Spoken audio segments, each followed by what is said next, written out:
Hello there. Welcome to Ekpeye TV Online, your number one TV channel that covers news, sports, Ekpeye culture, public opinion, entertainment tips, and many more. Stay tuned.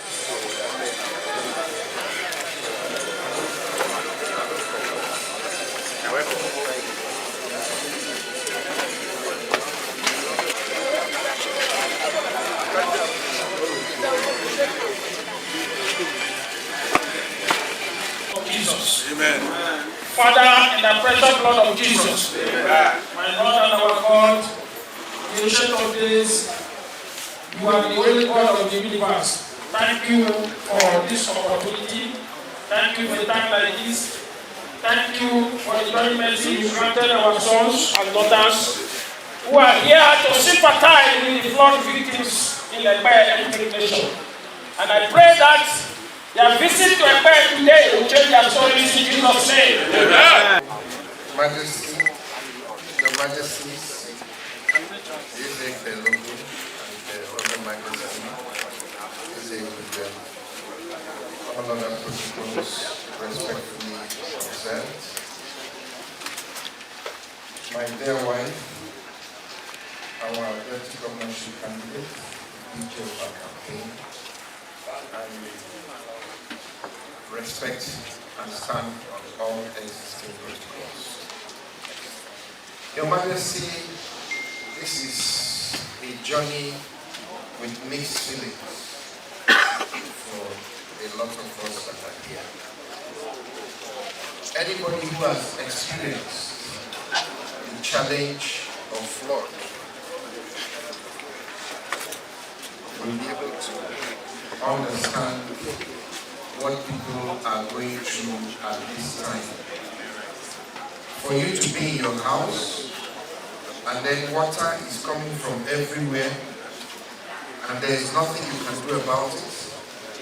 And if you're not careful, you can even drown there. All sorts of strange,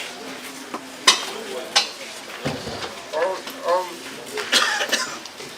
strange things, objects, fields, any kind of thing that the water picks up on the road or in the bush or wherever can just float all over your house. All your priceless documents, your life is virtually destroyed in an instant. It is something that you will not wish on even your worst enemy. It is unfortunate, Your Majesty, that this is not the first time this kind of thing is happening to us here. It has been happening. And clearly, there are serious challenges that face us in this area. I want to say, sir, that because this is happening at the height of the campaign season, it is getting a lot of attention and recognition. But it has happened before when there was no campaign. And you remember, Your Majesty, that when there was no campaign, the Ogoni people, sponsored by me and led by our king, King Giniwan, came to see your predecessor with truckloads of food items that we used to support the Ekpeye people at that time. There was no campaign.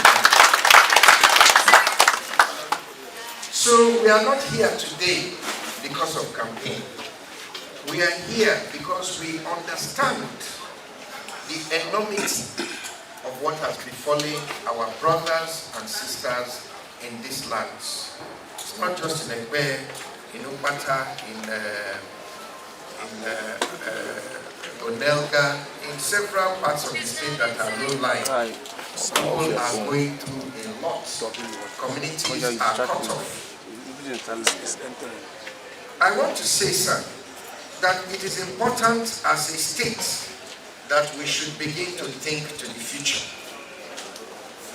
We cannot, it's only a tree that you will tell the tree that I'm coming to cut you down, and then the tree will wait there while you go to your house, get your axe, sharpen your axe and come back and cut the tree. If you tell a human being, I'm coming to cut you down tomorrow, before you go and get the machete and the axe and come back, the human being has run away because he knows that that place is not safe. I think at this point, nature has consistently informed us that there is a problem in this area. We cannot continue to just stand in one place like a tree and wait for the problem to come and catch us again and again. People have said that this particular flooding is escalated by the fact that a dam in Cameroon released water. And I said, even if that is the case, we can create a relationship with the Cameroonians so that we know by ourselves. We won't wait for Abuja to tell us when they're about to release the water. And we can continuously continue to dredge out parts of this thing so that even if water comes, it does not stay so long and it does not go so high.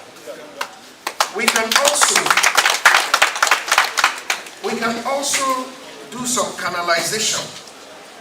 We get our own experts to check the traffic of the water, how the water moves and where it is moving to. And we can open new channels to give the water more flexibility to be able to move faster and avoid inhabited areas. And finally, if all else fails and we identify places where we know that it is no longer economically or socially viable to maintain habitable human communities in those places, we can relocate them.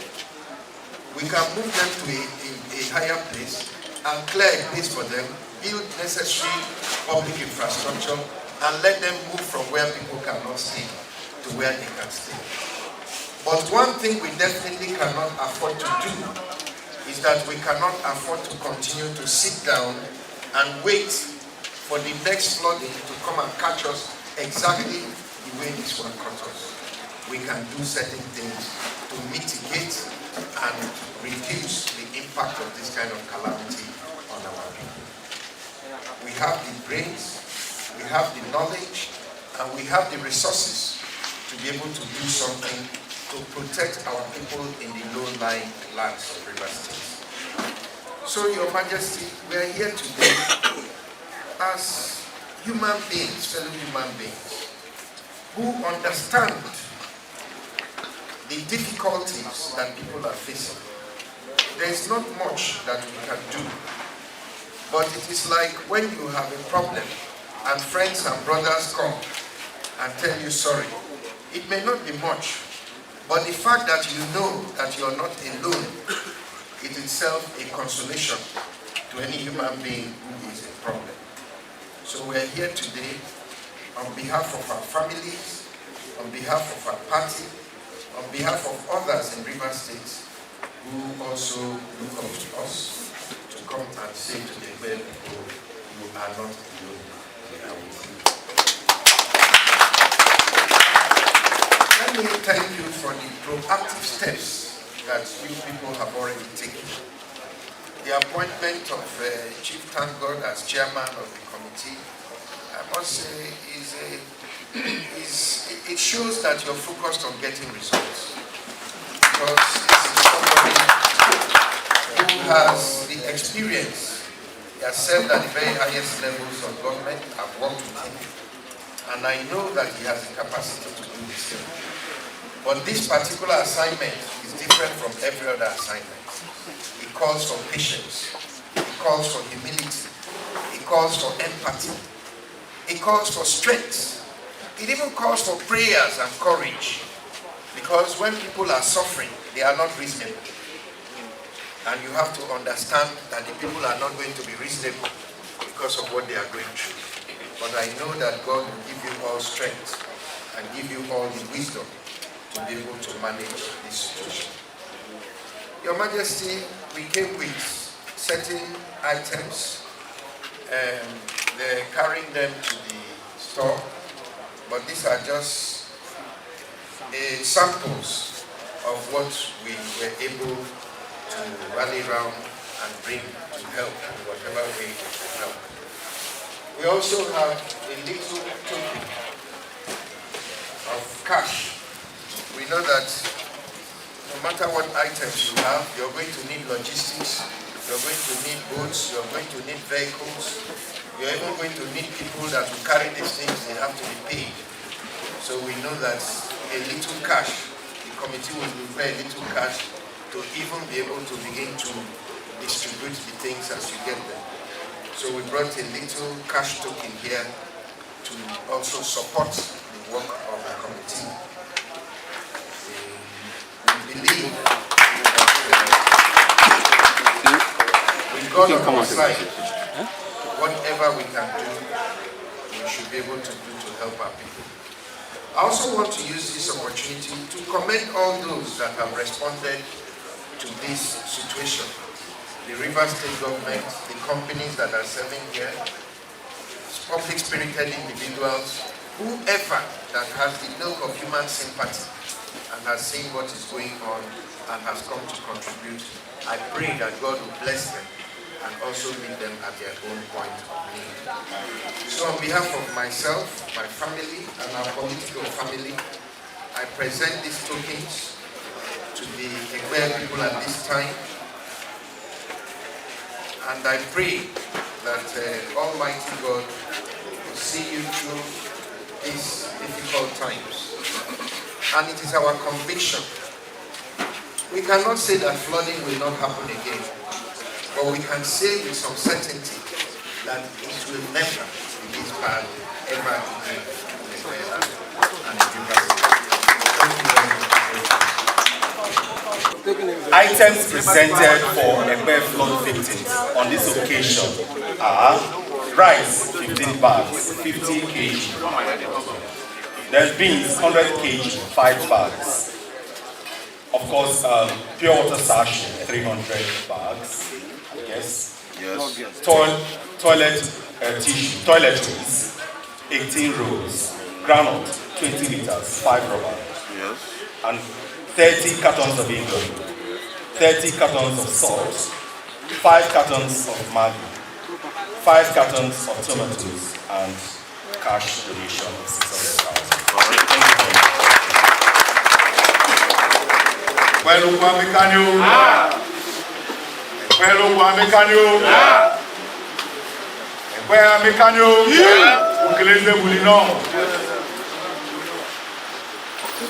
At this juncture,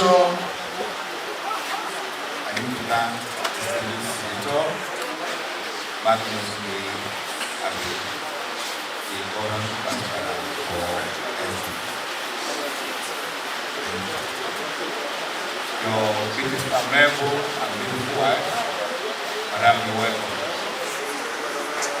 Our daughter, Ekpeye, the Deputy Governor of SDP Aspirant, welcome. Our son, the distinguished senator,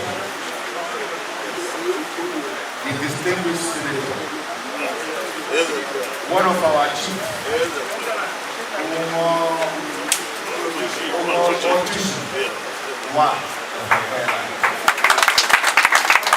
you're welcome.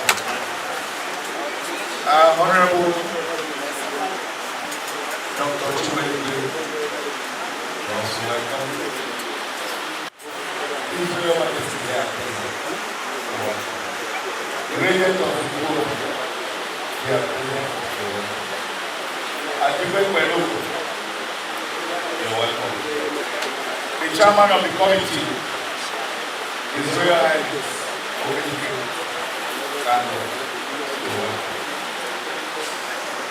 Other honorable here, former, you're also welcome. You say we shouldn't call your name as well. Royal Highnesses and High Chiefs here are present. You said you're welcome. Distinguished, we are here to say a very big thank you. That we have considered Ekpeye people for these menace that has befallen us. Say a very good thing. On behalf of the committee and the Ekpeye people to say a very big thank you. There's nothing more than thank you. If there is, we would have also added it. But we pray to God that wherever this money comes from, let it replenish your pocket in the name of Jesus. For the wish you have, you would have decided to stay on your own without minding. Like you said in 2012, we never noticed that this one will be higher than that. So many persons are trapped in the communities because they never knew to get to this point. But all the same will give glory to God. It's a natural disaster. And as such, we pray for all spirited individuals, the state, the federal, and that of other members of the state, our sons and daughters, that they should come into our aid to help the people. Because we are dearly in need. For those of them in the communities, we are praying that the little you have brought will go to the internet. But the major issue are the people in the community who do not have livelihood to go to farm, to feed, to eat, who send this message across to them. I want to say a very big thank you on behalf of the people. Meka, Ejale, Ewame, Meka.